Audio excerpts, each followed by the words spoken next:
We still do 7 NUFC Matters show a week for free. But if you want to help support NUFC Matters, then there are a few ways of doing it. Hit the like button on each live broadcast and video. This helps the channel grow. Hit the subscribe button and select the all notifications bell so you don't miss a single show. If you want to help us financially, then you can join the channel using this button with the membership starting at $1.99 a month. Or you can drop us a donation in the chat using a super sticker. We're also looking for sponsors. If you'd like your brand advertised on the flyers for the show and featured during the ad break, then email John at nufcmatters.com to arrange today.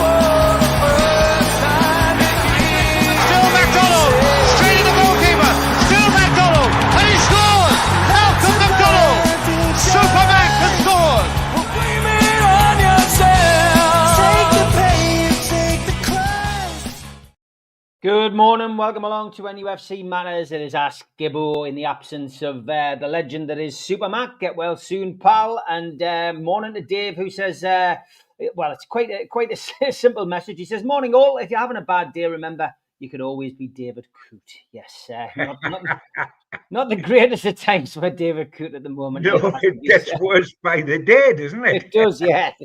Anyway, moving swiftly on, as always, plenty to talk about. And we do encourage questions on here. If you've got any questions, it is called Ask Gibbo.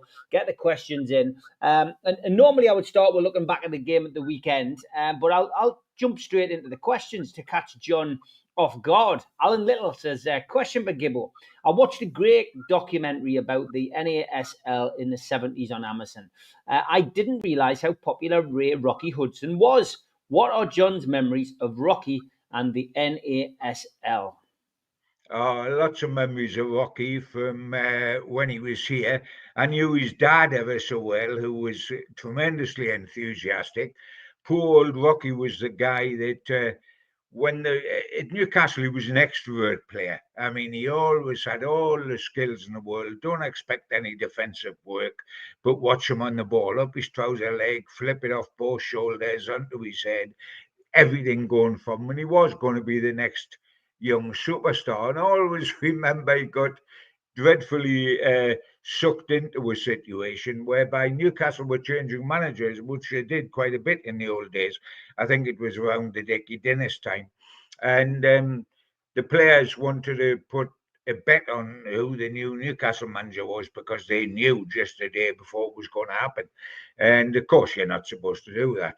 So they got dear old Rocky, who was the youngest kid in the club, to go down to the bookies because I thought he mightn't be recognised and put the bet on the Newcastle man, because if he was recognised, of course, the money would go down, the odds would go down and nothing would happen.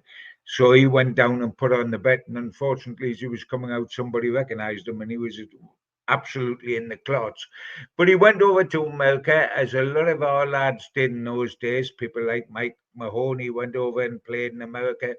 And over there, he became a superstar as a player because his style suited the new game in America. Football was just really taking off. And what they wanted were entertainers. I mean, you know, what they want is basketball, where it's 96-87 like that. That's the score lines Americans like. And they always used to say to me and to other people, they didn't know what cricket was all about. You played a test match for 5 days and there was no result. It was a draw. How could it be a draw after 5 days? So they wanted football with goals, and Rocky was perfect for that and made goals. He was flamboyant. He became a big star. He looked a bit of a rock and roller with the quiff and the hair. And he then went on unbelievably, because he was a Geordie with a huge Geordie accent.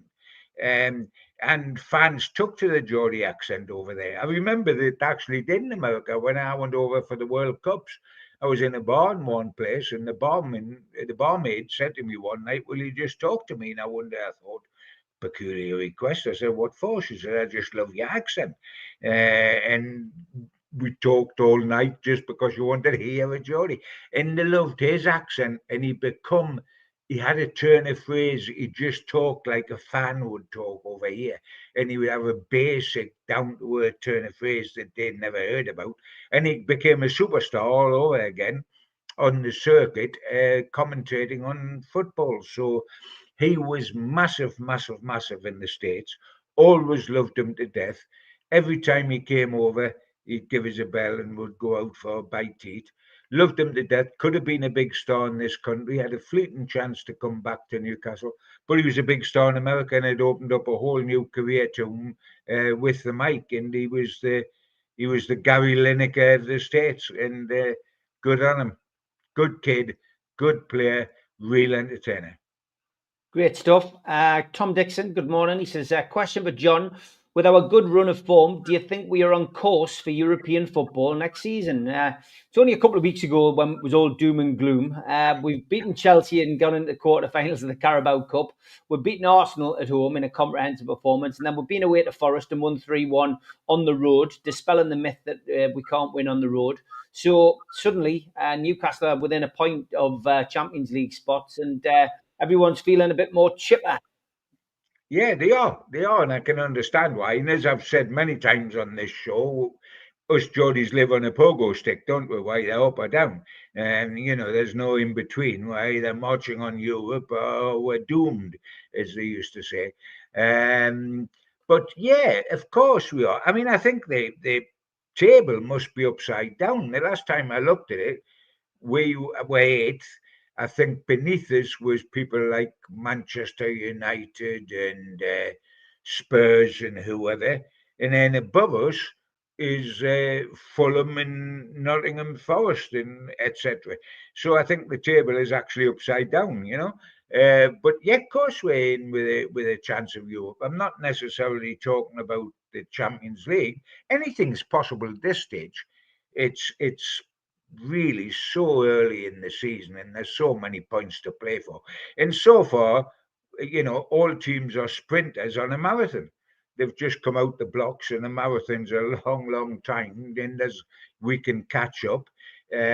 Whether we catch up enough for the Champions League, or whether we're talking about the so-called minor European places, is a different kettle of fish. But of course, there's a great chance. And once we start up again, I think, to be truthful, Steve, we're going into a good run of fixtures. Liverpool apart, the Liverpool game apart, because they're always a problem up here and they're currently top of the league. I think we're in a good run of fixtures, and we start off. We resume sort of a week on Monday. We resume with a corking fixture, West Ham at home, because they're in total disarray. So there's a good run of fixtures. I know the thing, Geordie's up and down, we'll say to ourselves, oh yes, but we beat the good sides because we raise our game. We've just beaten Chelsea up here in the League Cup, and we've beaten Arsenal, and we've beaten Forest, who were third top and had only lost one game. But when we play the sides we should steamroller, we don't win. But you can't have it both ways. We're going to have to start to beat the sides we should steamroller. And West Ham is the start of that.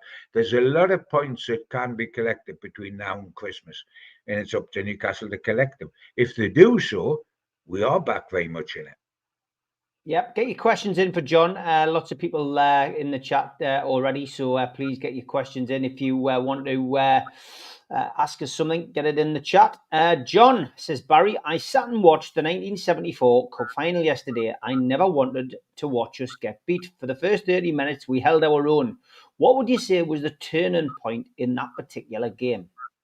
Yes, that's a good question. I mean, he must want to pull his teeth out with a pair of pliers to watch the 1974 Cup final now, because we know the outcome of it. Well, we're lucky to get none, to be truthful. I mean, Super Mac, bless him, always, and his opinion holds water because he played in the flipping thing. He always thought that what held the key to the game was the team selection. That Newcastle left out Barraclough, the winger, who was so important to him and John Tudor because he was lightning quick. He got out in the wing and there was no faffing about. It was a bit like Anthony Gordon's goal that he made at St James's for Isaac, you know, one touch, super cross, Isaac header. That's what Barraclough was like, with balls to the near post and the far post, and both centre forwards split. One took the near post, one took the back post. Him and John Tudor. And when we didn't have Barraclough, we didn't have an outlet, and we saturated the midfield. Very narrow midfield. We selected Junkie Smith when we dropped Barraclough, and he was in there with Cass and Hibby, and it was a very narrow midfield. And Lindsay, their fullback, who would have been terrified of the pace of Barraclough, was given a free rein and marauded down their wing, because he knew he hadn't a winger to mark. And I think that made the difference. As for the change in the game, you often hold your own for the first half hour, don't you? And then time, the tap drips away, and they finally expose you, and that's your undoing. And you know, with Toshak and Keegan there, etc., Newcastle were always going to be in trouble, and it become in the end one-way traffic. But I'm not saying that if Barrow had played, we would have won, but certainly it took away a great outlet for us. And that's a game, and I won't bother going into detail again, where Barrow was so upset and distraught that he was going to walk out when he found out just before the game, the day before, that he was going to not play. He was going to walk out on the cup final, and I was horrified at the thought of what that would do to the kid, who was the loveliest kid you could wish to meet. Went up to his room, persuaded him not to, saying he would kill his career. And it was just a knee-jerk reaction anyway. And he adored the club. And it would have killed his career. And he stayed on, and he stayed on at the club. And as I've said many times, 2 years later, he did play in a cup final at Wembley for Newcastle in the 76 League Cup final. So he got his just rewards. But yeah, the 74 Cup final has awful memories for me. It has wonderful memories of we're getting there and how we got there and through every round away from home. But the final itself, I've tried to forget about it. And here's one of our listeners who's actually pulling his teeth out with the players all over again and then watching it again. Horrendous. I'd just like to ask him, did we win this time when it was rewound? David says, I cried after that cup final. Dad anticipated it and we flew home to reduce the journey time. And Barry, who asked the question, says, very simply, it shows why the Scousers came after Terry Mack and Kennedy, because both had good games. So good answer, Barry. Good answer, that, because they did. They took McDermott and he become... Well, Kennedy as well, but they become superstars for Liverpool. I mean, winning the European Cup regardless. And Alan Kennedy, a fullback, scored a winner for them in a Champions League, well, European Cup as it was, in a final in Paris. He scored the winner, so they did well out of it. And Terry Mack come and rejoined us again, and Kennedy had the chance to rejoin us again. Decided that coming back to a club where you had been held in high standing, as he had at Newcastle when he was a very, very young boy, was sort of tempting fate, and you might never reach that standard again. So instead of signing for Newcastle, he signed for Sunderland, and he found out what purgatory was really about then.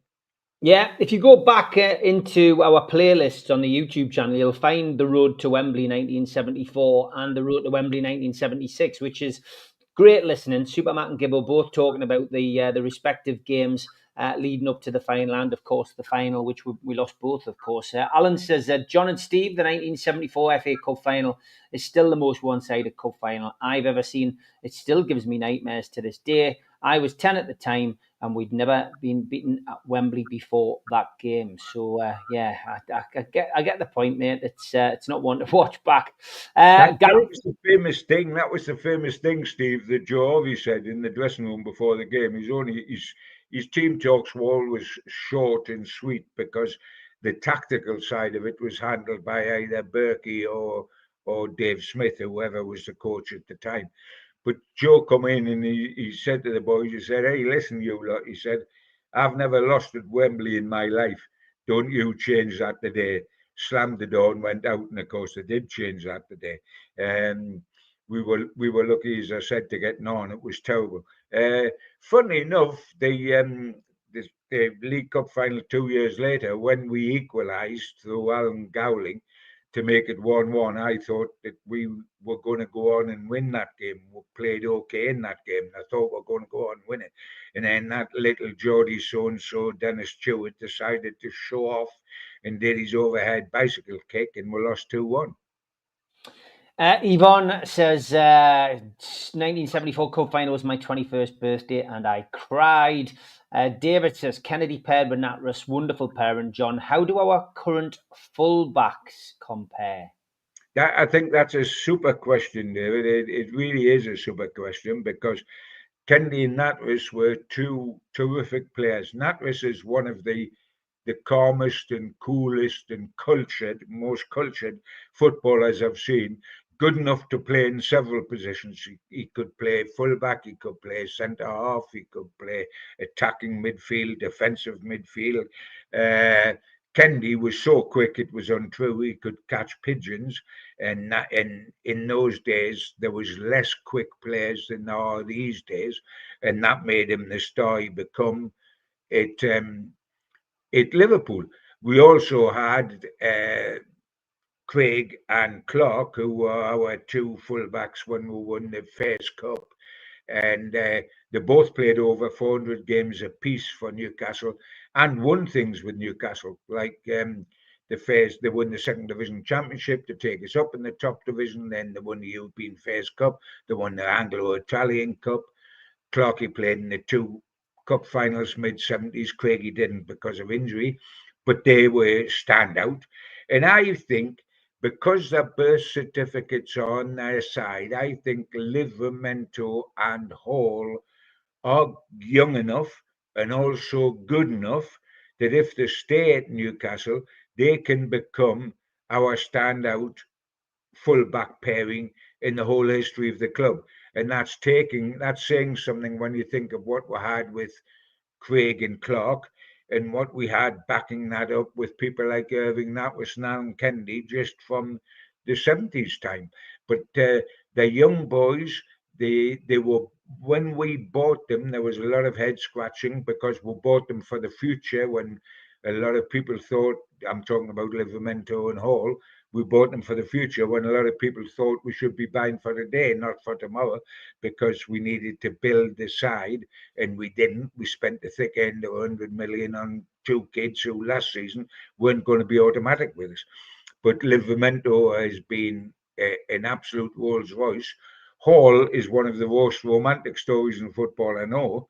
It really is, and he has come up from a very tough, and he's had the mental capacity and the toughness and the will to come up from an awful first season where he was virtually ignored on loan last season because the manager was doing a job on him behind the scenes to get him up to scratch and wasn't going to rush him.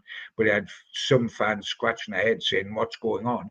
He's come up out of that to be our standout performer for consistency this season. And where we left, we've got Livramento and Hall, our two fullbacks, young kids, 20 and 22, 23, both in the England squad that are about to play tonight and about to play on Sunday. And may they get their first full caps, having gone through the age thing somewhere along the line. And I think Livramento, will he get his first cap? Probably not, unless something dramatic happens in these two games. But I think by the time Lewis Hall returns back to us at the end of the international fortnight, he's only 20. I think he'll be a full England international. He mightn't start tonight against Greece, because I think that could be Rico Lewis that starts. He might get on as a sub, but I wouldn't be at all surprised if he starts at home to the Republic of Ireland on Sunday. But at the very least, I would expect him to get on as sub somewhere in those two matches, probably start against the Republic, and he'll be a full England national. And when you think of his background, I mean, a romantic story, Steve. This kid was 3-year-old when he walked into St. James's Park on a club tour to look round the ground, taken there by his besotted dad and granddad, who were both fanatic Newcastle fans. He lived down and was born in Berkshire and lived down there. But he started a love affair with Newcastle. He went into the Chelsea Academy, was 10 years or something there, made his Premier League debut for them at St James's Park, his Premier League debut. Newcastle won 1-0. His dad didn't know whether to stick or twist because his dad loved Newcastle winning 1-0 and hated his son's debut being spoiled. So he didn't know whether to stick or twist. The Hollywood kicks in and he signs for Newcastle, the club of his dreams, the club of his dad and granddad's dreams.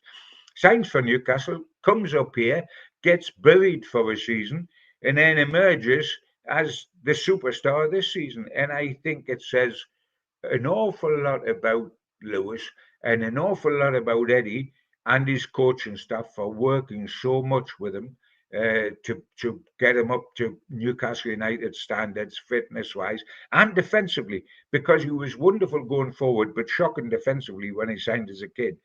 And he really was retaught the defensive game by the Mad Dog and by Eddie.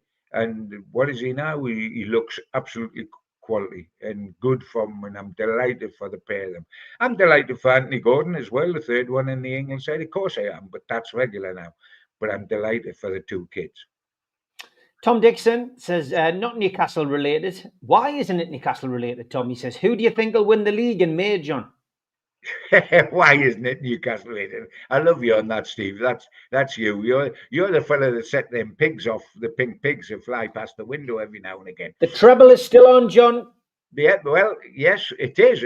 I mean, theoretically, it is because we haven't started in the FA Cup yet. Yep. So it is still on. But it's interesting, isn't it? I'm hoping that it's not going to be Manchester City.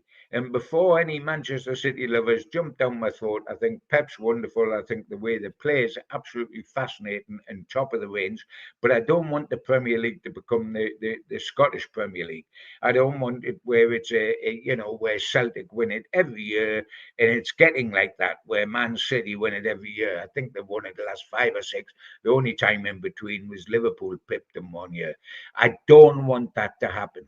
I still suspect it can.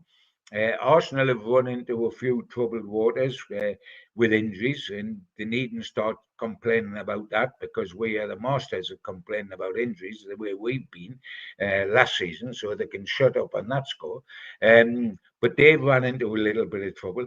Wouldn't it be ironic if Liverpool win it the season after Klopp leaves? Because I know Klopp won it that one season, and well done him, but it would be amazing if they change the manager and then win the league straight away.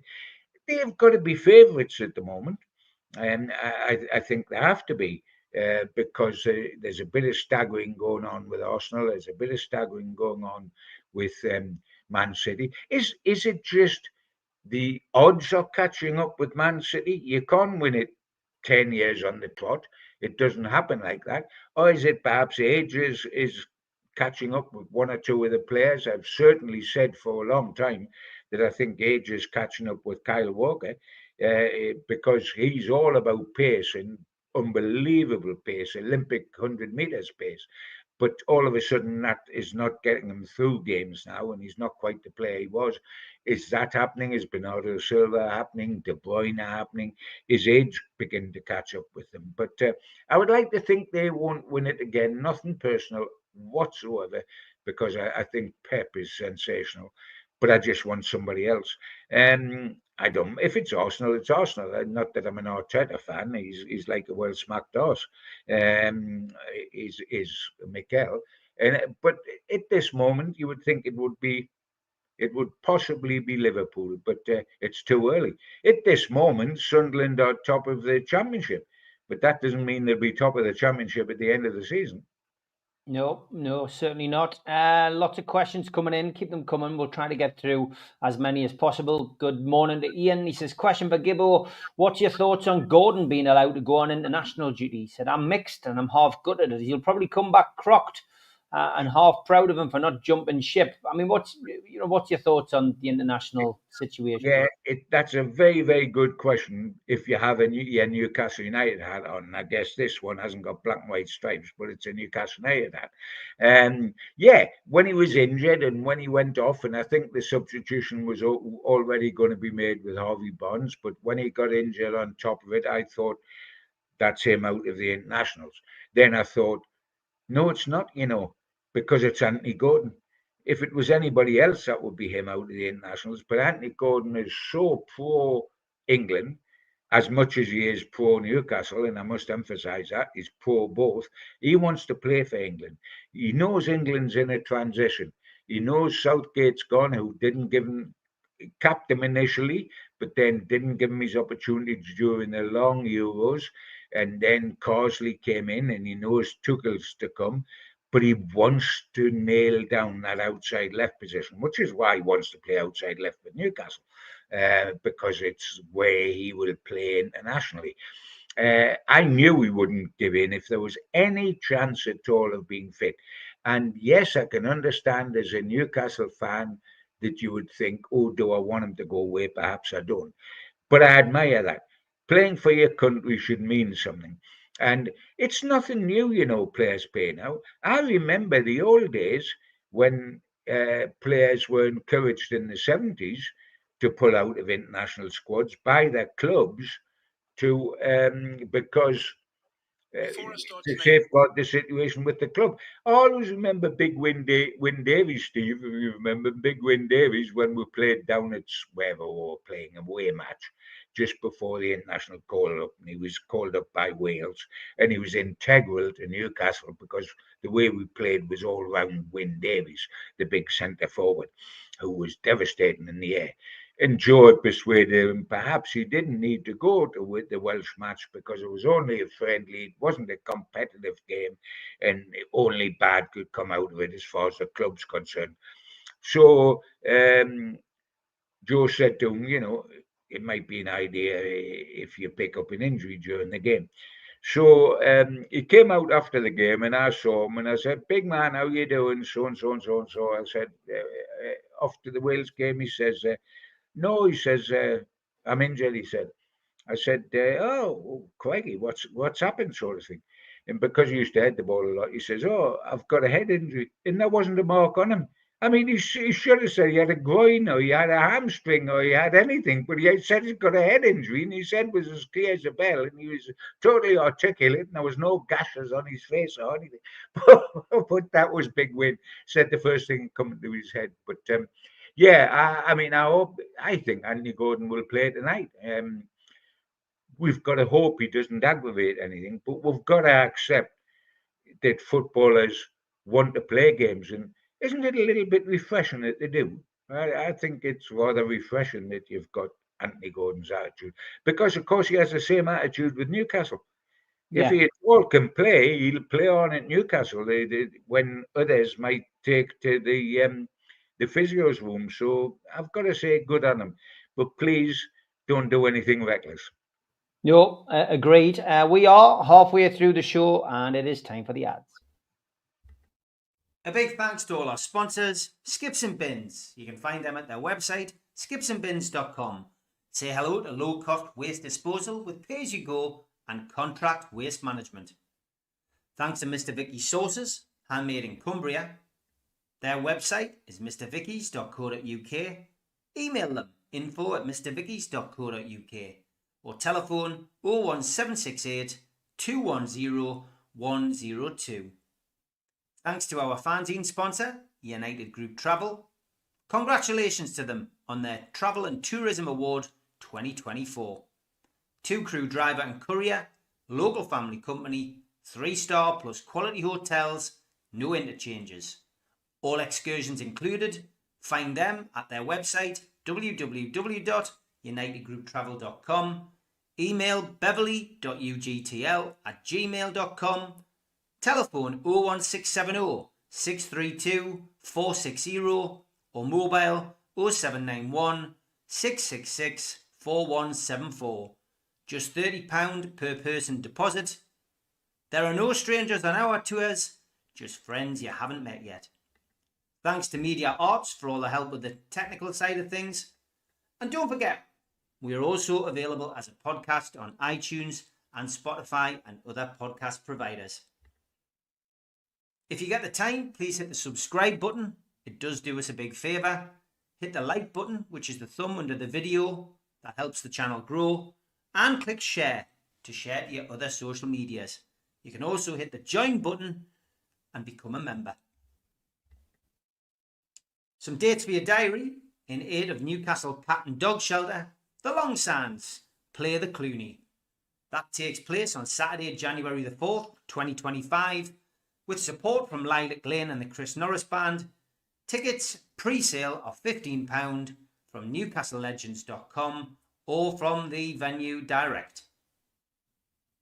Peter Beardsley will be doing a talk-in at the Tyneside Irish Centre.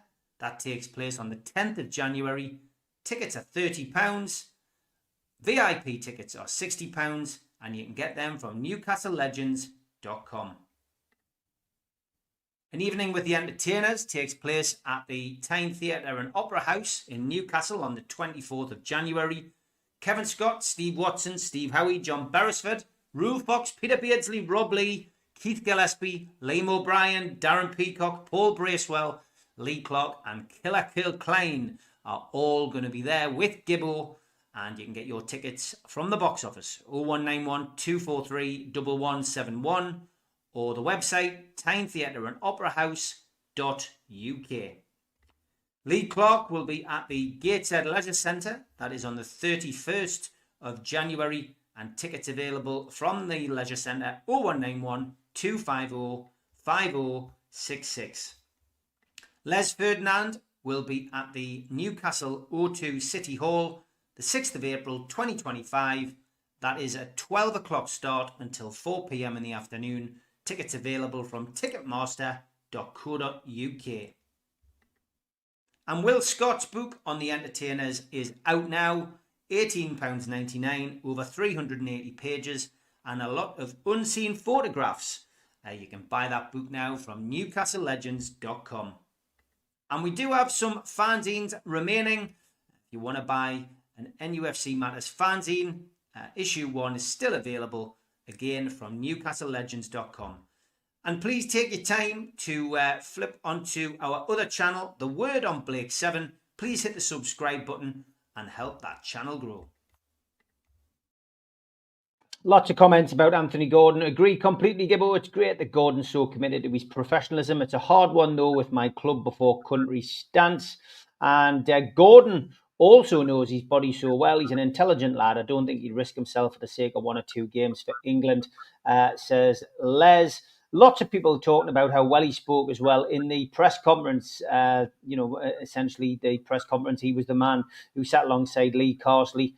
Said it was a really good press conference. He did very, very well. Lots of people as well praising Joe Allen. He had a great interview with Mirandina the other day, and it's gone viral. Well done, Joe. Good to see him. And as I say, I think Lee Ryder at the Chronicle picked up a great interview off the back of us as well with Mirror. So good to see Mirandina back in the Northeast. Yes, his name is Mirandina. He's not from Argentina. He's from Brazil. He was very good. Notice what I did there, John. Changed the end words. I did. Very grateful for that. We've got some good questions. Barry's come up with another corker here. He says, John, hypothetical question. When Arthur Cox left in 1983, I heard Cloughie was mentioned as the next boss. Do you think Cloughie would have been a good manager at Newcastle?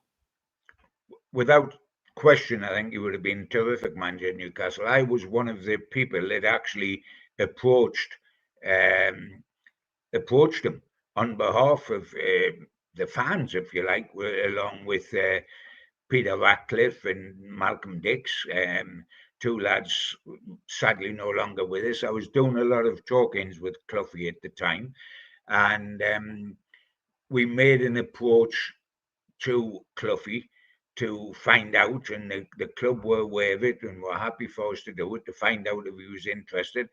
He was more than interested, and he talked an awful lot about it.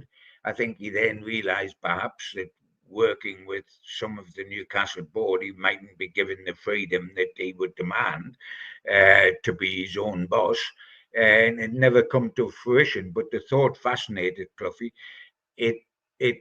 I know that it happened because I was one of the ones that made it happen, and it would have been absolutely terrific.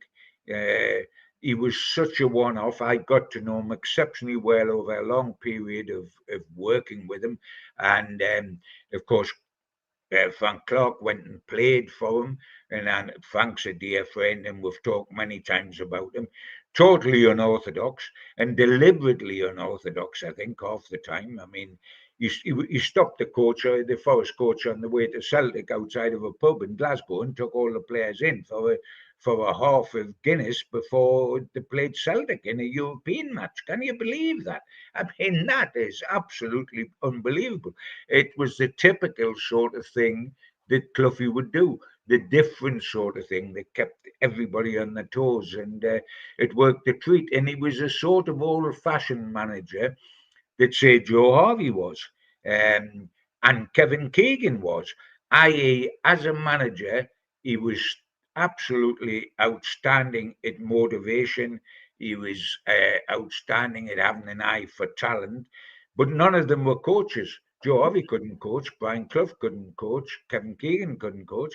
They got people in the good coach, but he was a man manager and he ran the club wonderfully well. And you've just got to look at his record. You've just got to look at Joe's record compared with other Newcastle United managers, and you've got to look at KK making the entertainers from the third division to Premier League runners-up.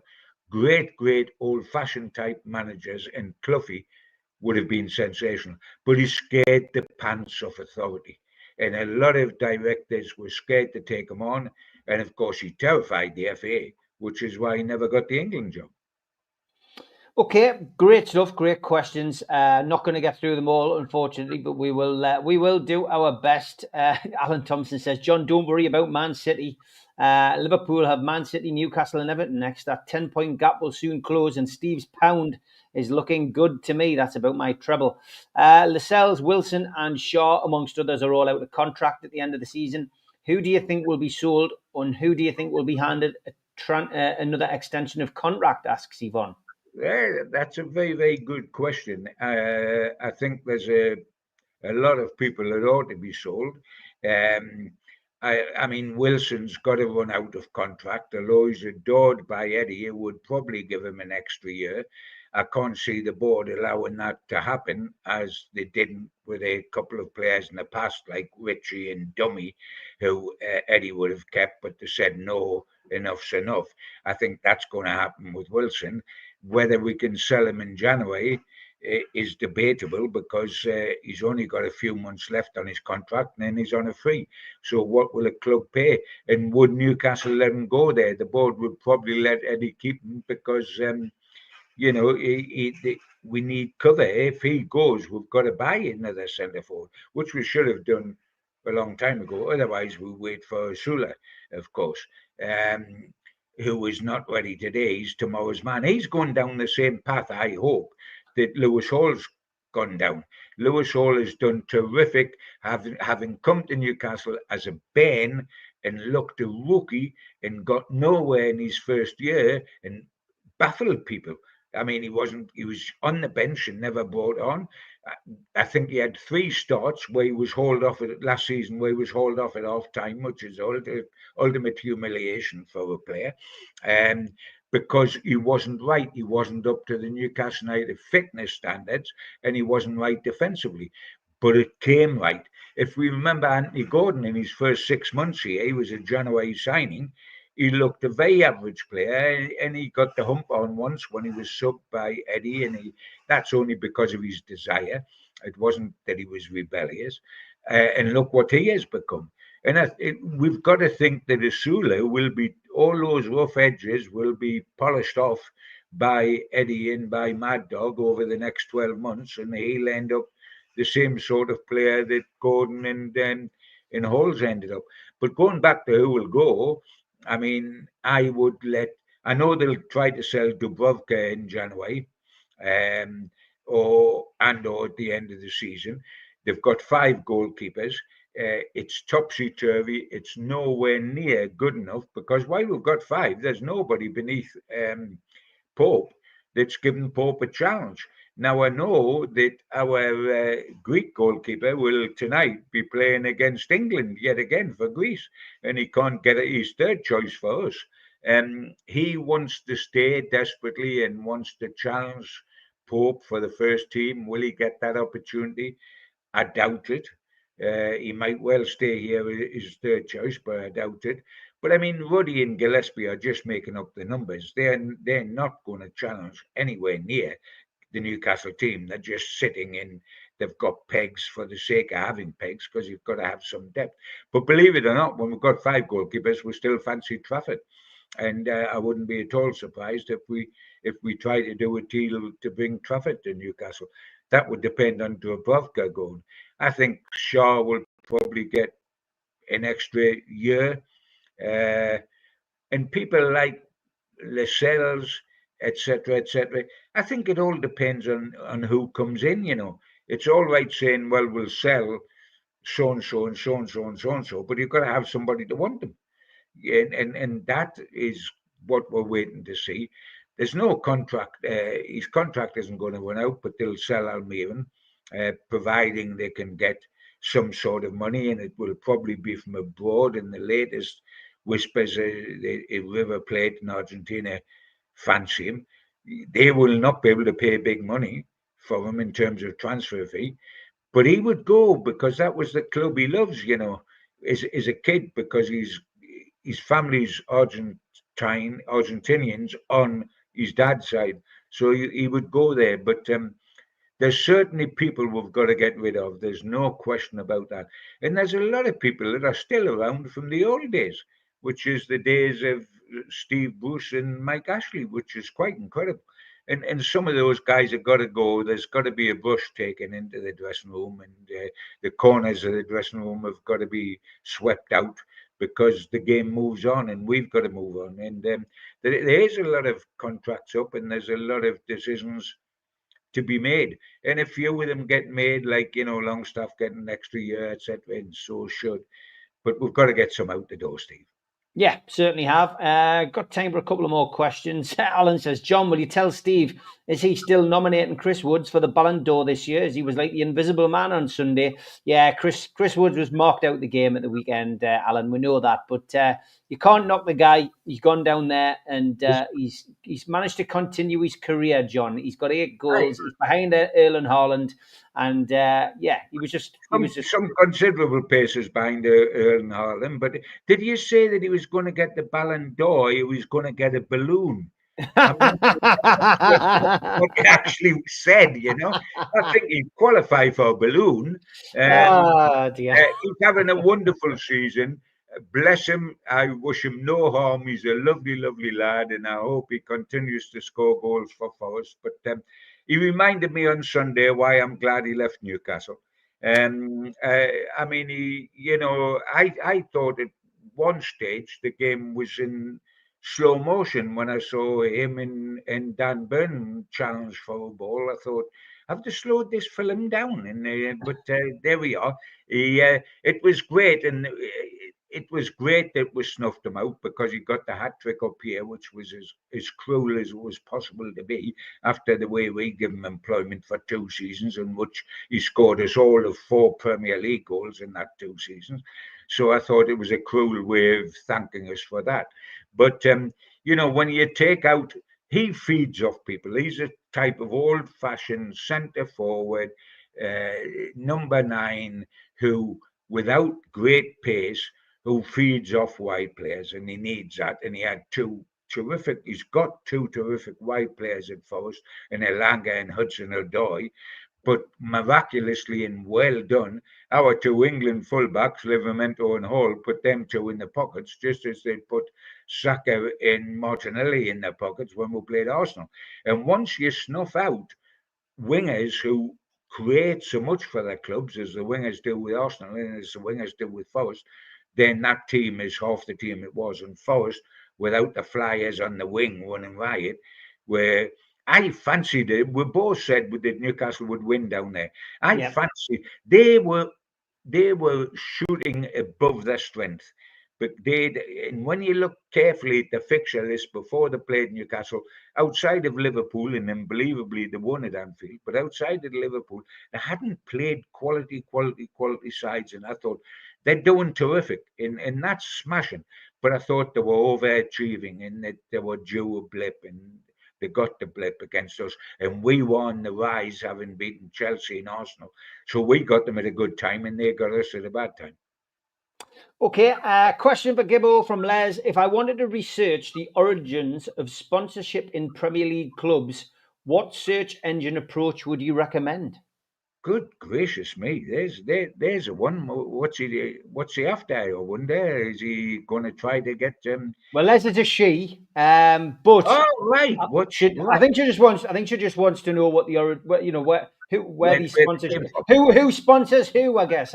I guess. Yeah. Google's as good as any. Google's as good as any, John.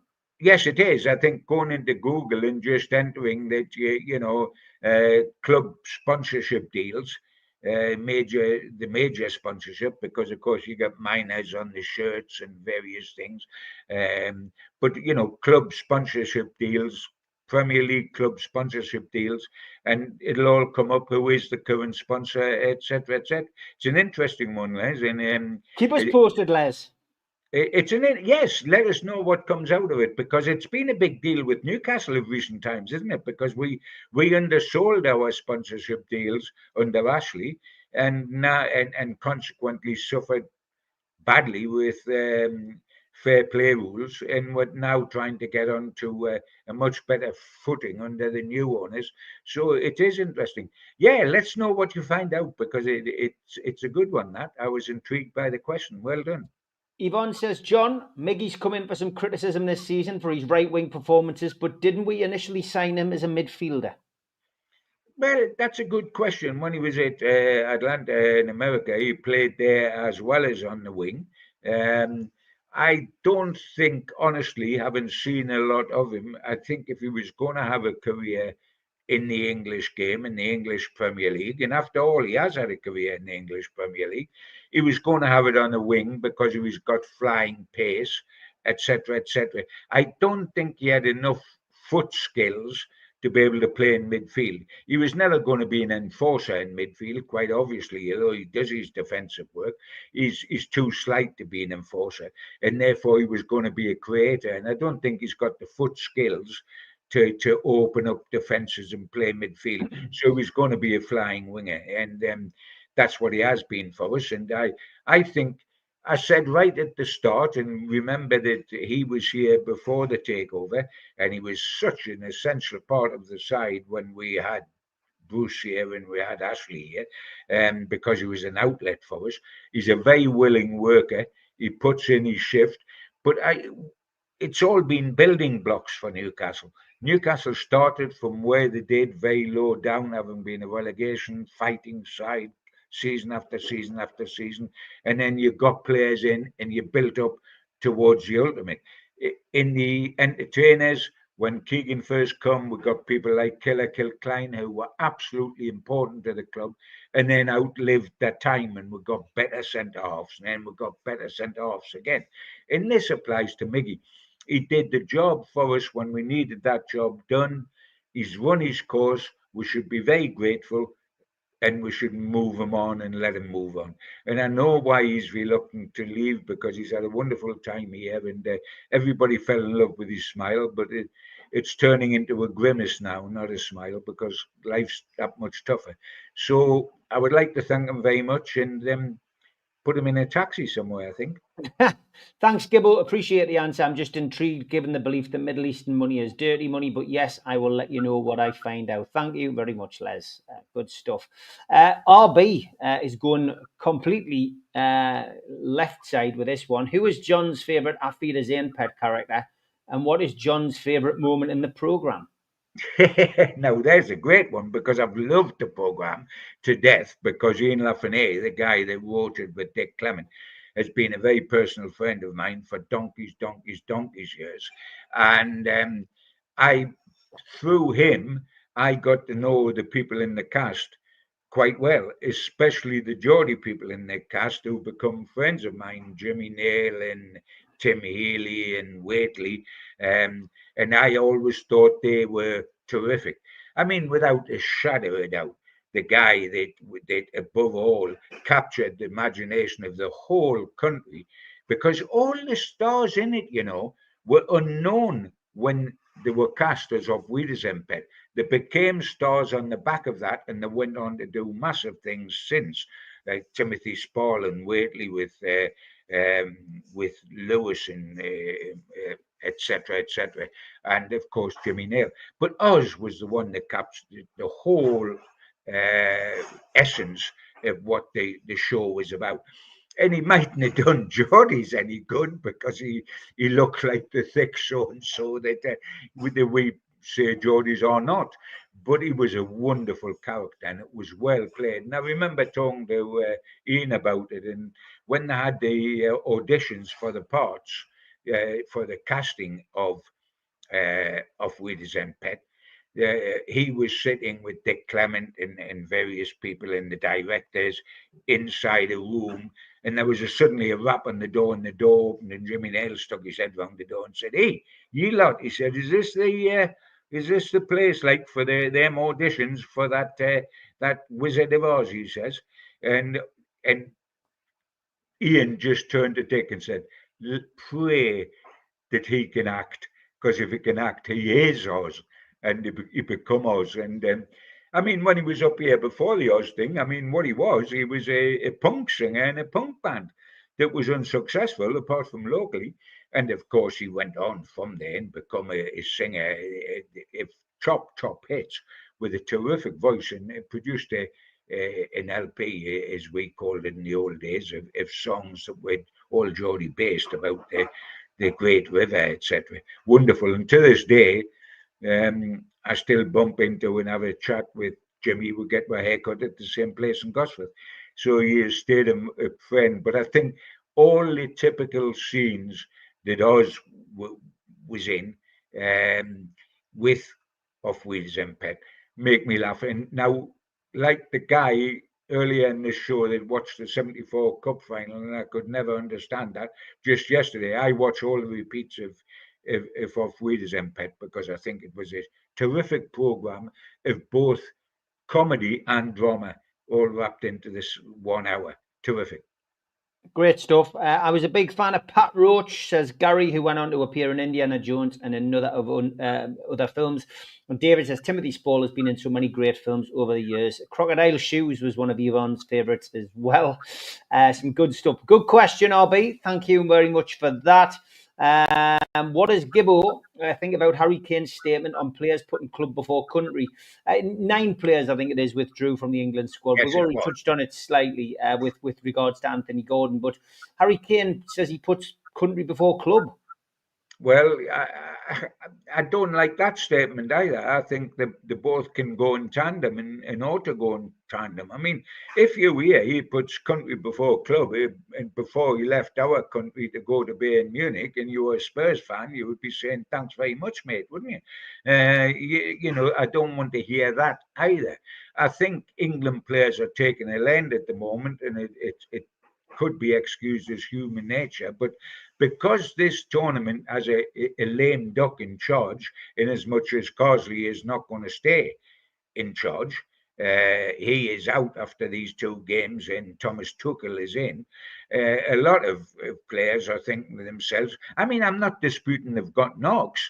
They have got knocks, but perhaps if Thomas Tuchel, it was the first games of Thomas Tuchel, they would be there, because they would try to play through the knocks, etc., to impress a new manager. But because it's Carsley, and because Thomas Tuchel isn't in the stand, and I can't believe that Thomas Tuchel is not taking in these 2 games in Athens and at Wembley to look at the England squad and seeing what's happening. But they know that Tuchel's not going to be watching on. They know that Carsley's finished and going back to the under-21s after these 2 games. And, they're thinking, we'll take a rest and we'll get some treatment from the club at home, etc., etc.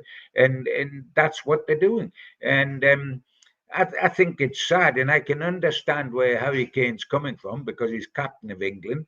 He cannot be seen to condone a lot of players pulling out of the England setup.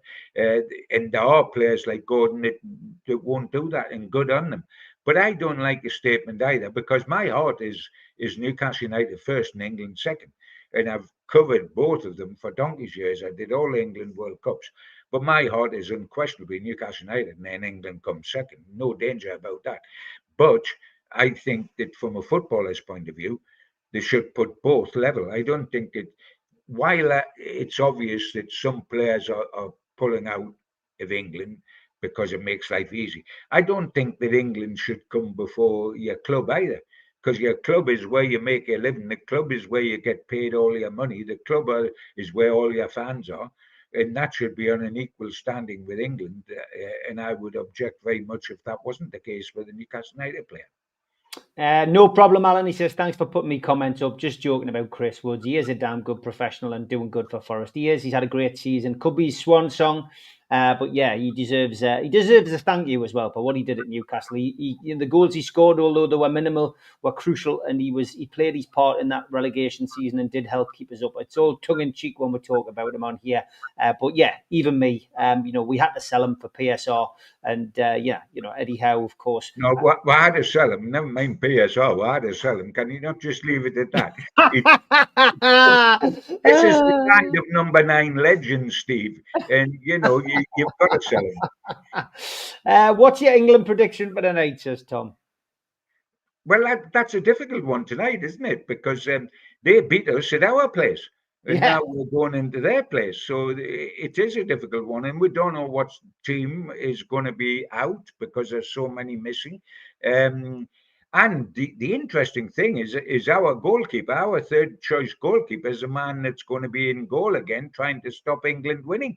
I never see him at Newcastle. He played in that League Cup tie, I think, and out with Wimbledon. And outside of that, I've never seen him. The kid we got from Nottingham Forest, but we're going to see him tonight. I think it'll be tough, but I don't expect us to lose, although we lost to them at home. I don't expect us to lose. A draw or another win, and I think we'll beat the Republic of Ireland on Sunday night. But, it's an awkward situation, isn't it, when you've got a lame duck manager, when you're between stools, Southgate's gone, the new manager's appointed, and you've got these 2 games in between. It's a sort of no man's land, really, and it's very difficult. I'm more concerned that Lewis Hall can get on at some time and get his first England cap, and that Anthony Gordon doesn't aggravate any injury he might be carrying a little bit because of his bravery and because of his honesty. That is the end of the show. Thanks to everybody for watching. Thanks to the moderators, as always. Back tomorrow, 5 o'clock, with a slightly shorter 3 amigos. And you've got a full week to get your questions written down for John next week, when we will be back. John, have a good week. See you next week, my friend. Take care. All the best to everyone.